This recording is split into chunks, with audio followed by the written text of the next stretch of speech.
This is 5 on your side at 6. Focused on you. We start tonight in a weather impact alert. Severe storms moving through our area right now. Power is out for some. Flash flood warnings are in effect. We're getting word that evacuations are underway right now at a mobile home park on Indian Springs Road in Jefferson County. We're working to get you more information on that. Chief Meteorologist Scott Connell is here with the weather impact forecast. And they produced a punch this afternoon, these storms did. Not only heavy rainfall, but some gusty winds. Some of us seeing some trees down and power outages. On both sides of the river, there's about 9,000 to 10,000 customers without power right now. Here's the latest look at our radar. The strongest storms and where we have a severe thunderstorm warning, that's east of St. Louis into St. Clair County. This severe thunderstorm warning set to expire at 6:15.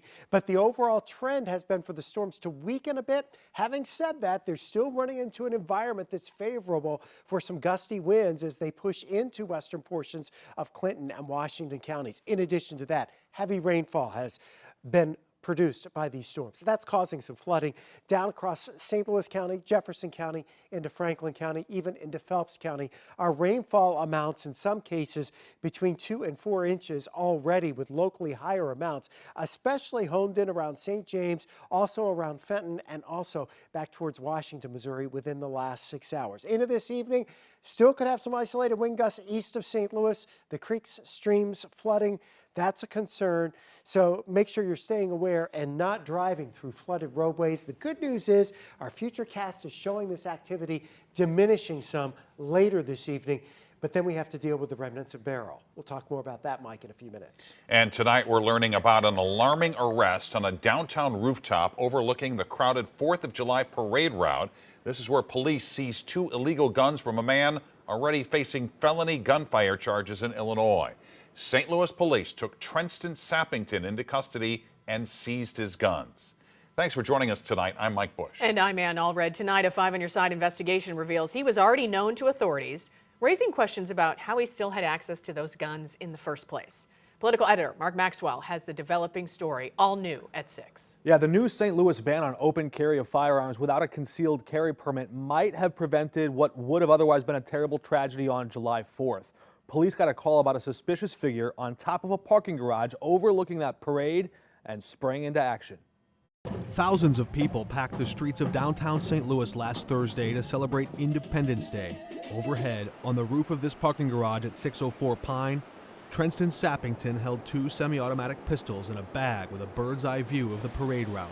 Police would not tell us how much ammunition he had when they took him into custody, but a law enforcement source tells 5 on Your Side that responding officers found him armed and overlooking a large crowd of people and appeared to be in a depressive state and possibly in a mental health crisis. He was due in court to face felony charges the next day. There is a cross-river crime problem. It's just the reality. Madison County State's Attorney Tom Hain had charged Sappington with 2 Class 4 felonies last month. Court records allege Sappington fired a gun into this crowded Alton intersection in January. Police conducted an investigation and issued a warrant for his arrest 2 months later in March. And last month, campus police at SIU Edwardsville pulled him over for expired tags. Under Illinois' new law that abolishes cash bail, prosecutors can ask a judge to detain someone who uses a firearm in the commission of a crime. Hain did not. Sappington had no FOID card. The conditions of his release said transporting a gun under indictment is a federal crime. People violate the conditions of their release all the time. So those stolen firearms are logged in that system. Shannon Hamm is the assistant special agent in charge at the ATF. When St. Louis police found Sappington on that rooftop with guns and no concealed carry permit, they seized his guns and ran a background check. One came back stolen. The other matches the description of the gun fired in Alton 6 months ago. One of the charging offenses for a person possessing a firearm is that it did cross state lines or affected interstate commerce. So it would be a federal statute under that point that we could investigate and charge federally. Sappington's defense attorney in Illinois said he wasn't even aware his client had been arrested in St. Louis yet. He is no longer in custody tonight. We're told charges are pending in St. Louis while his guns are in that evidence locker there.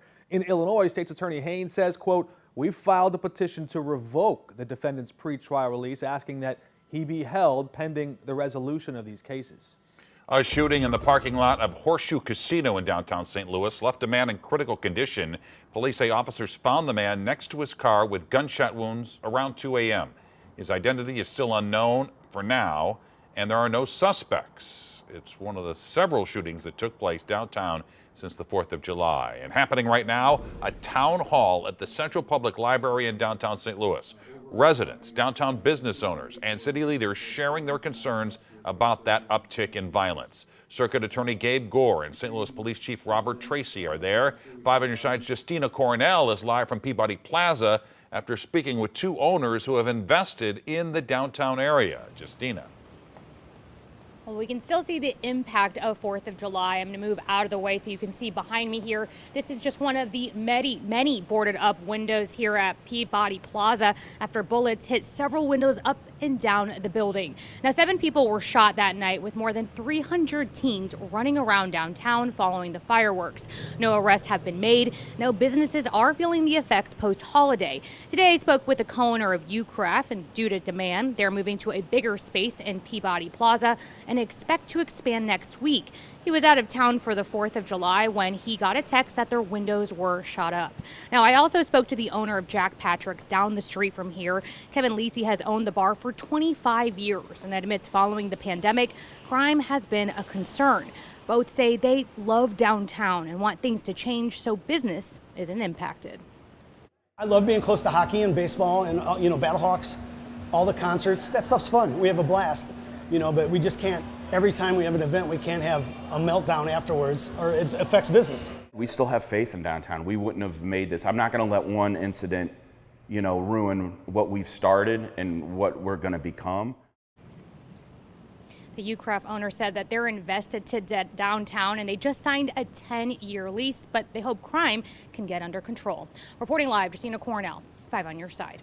Now to a developing story in Florescent where police are investigating a string of overnight break-ins. Crooks targeted 6 businesses, leaving behind a trail of damage on New Halls Ferry Road.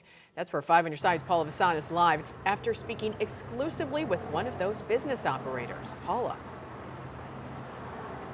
Well, this business is now out thousands of dollars, and that's despite the fact that we found surveillance cameras all around this Papa John's in Florescent.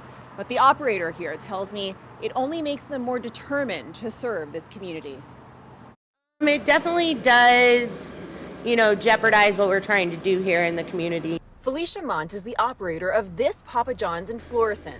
She came to work this morning to something she never expected. And they broke in through the front window, which is right behind you guys, just hit it with like a hammer, kicked out the glass, came inside. Pried our till out and took our safe. It's one of 6 Florescent food establishments targeted overnight. The others, Brennan's Bar, Qdoba, Edible Arrangements, and 2 Subways. We were just really happy that this happened after close and we didn't have any employees inside. We talked with people nearby, like 20-year-old Jordan Jackson. I think it's concerning. Working at a camp this summer, he says his dream is to ultimately open a restaurant. But these boarded up windows make him think twice. Definitely going to start off somewhere else if I'm going to start my business here, not in the immediate St. Louis area. Meanwhile, Mont tells us they're here to stay. What's your message to the community? Definitely don't let this deter you from coming to local businesses because, the more in community involvement, hopefully the less these situations can happen. And that employee you just heard from says the people who did this were in and out in about 2.5 minutes. Meanwhile, police are still working to find out who's responsible. In Florescent, Paula Vasan, 5 on your side. A rescue turns deadly in mid-Missouri. A firefighter killed while saving lives on duty during flash flooding.